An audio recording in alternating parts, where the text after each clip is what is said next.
Okay, let's be real for a second. Does the word budget make you want to hide under the covers? Or have you ever had that nagging thought that you're just, fundamentally bad with money? If any of that sounds familiar, I need you to listen really closely. Today, we are doing a complete hard reset on how we think about our finances. Because here's the thing, you are not the problem. The system is. So often, we're made to feel like struggling with money is some kind of personal moral failure. But honestly, as money expert Tori Dunlap says, if shame worked, it would have worked by now, right? Shame doesn't help, it just paralyzes us. So today, we're officially ditching it. So here's our game plan. First, we're gonna unpack the problem, the whole money shame cycle and the historically rigged system. And then, we're gonna pivot straight into real, actionable solutions you can literally start using today. So, first up, the money shame cycle. You know that feeling of being completely stuck, totally overwhelmed? Yeah, that's not a personal flaw. It's actually a feature of a system that frankly wasn't designed for you to succeed in the first place. Like, comment, and subscribe. Shame is just paralyzing, isn't it? It's that awful feeling in your stomach that stops you from even logging into your banking app because you're terrified of what you're gonna see. It keeps you frozen, and that's exactly how the cycle gets started. But we're about to break it. So, where does all this shame actually come from? Well, to get it, we have to look at a bit of history that you probably never learned in school. The financial world, and I mean this literally, was not built for women. Just think about this for a second. It wasn't until 1974, that a woman in the United States could get a credit card in her own name without a man co-signing for her. I mean, that's in the lifetime of our parents and grandparents. The most basic financial tools were legally off limits. Oh, and it gets so much worse. Before that act, women were basically treated like second-class financial citizens. Banks would ask these unbelievably invasive questions, like about their birth control before approving a mortgage, because they just assumed a woman would get pregnant and quit her job. The whole situation was so bad that women actually had to create their own banks, these feminist federal credit unions, just to get a fair shot at a loan. And you know what?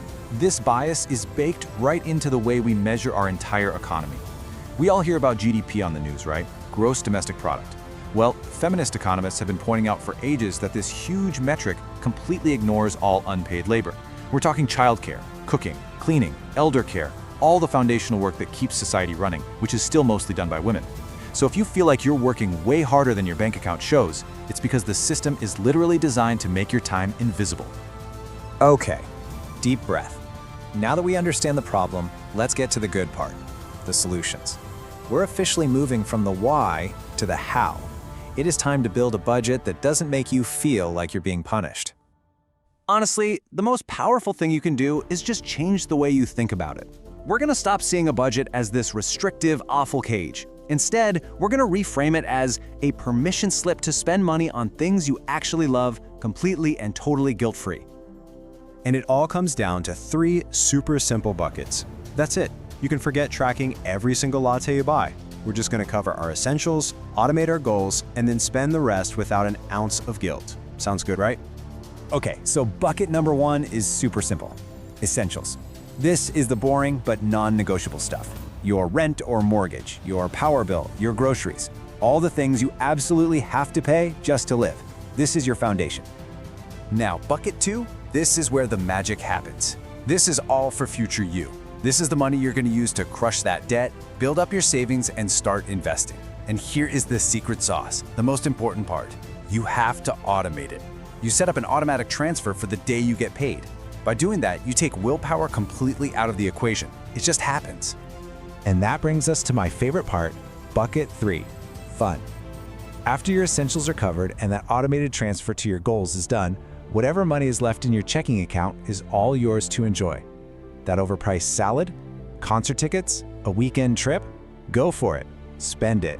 It is 100% guilt-free because you already know your future self is taken care of. Okay, so now that we've got a permission slip to spend, it's time to talk about the single most powerful tool for building wealth, investing. And this isn't just about getting rich. This is about closing a very, very real gap. The numbers here are just stark. On average, women retire with 30% less money than men. 30%. And that's not just because of the wage gap, it's also an investing gap, and it has huge consequences for our long-term security. But here's the plot twist. Study after study shows that when women do invest, we often get better returns than men. You want to know why? Because we tend to trade less often and be less impulsive. The problem isn't our skill, it's just getting started. It's often because of a confidence gap or falling into those psychological traps, like just following what everyone else is doing. And let's be really clear about what's at stake here. Women live on average 10 to 15 years longer than men, and we're way more likely to take breaks from our careers to be caregivers. The cold, hard reality is we need more money for retirement, not less. We just cannot afford to let our money sit in a savings account, losing value to inflation every single year. Okay, one last big action item before we wrap this up: debt. And I'm talking specifically about that high-interest debt, like from credit cards. We have to stop treating this like a moral failing and start treating it for what it really is. High-interest debt is a math emergency. Simple as that. Now, you've probably heard of two main ways to pay it off. There's the snowball method, where you pay off the smallest debt first. It feels good, you get a quick win, but the avalanche method is way better mathematically. With that one, you pay the minimum on everything, but you throw every single extra dollar at the debt with the highest interest rate. It will save you the most money and get you out of debt the fastest, period.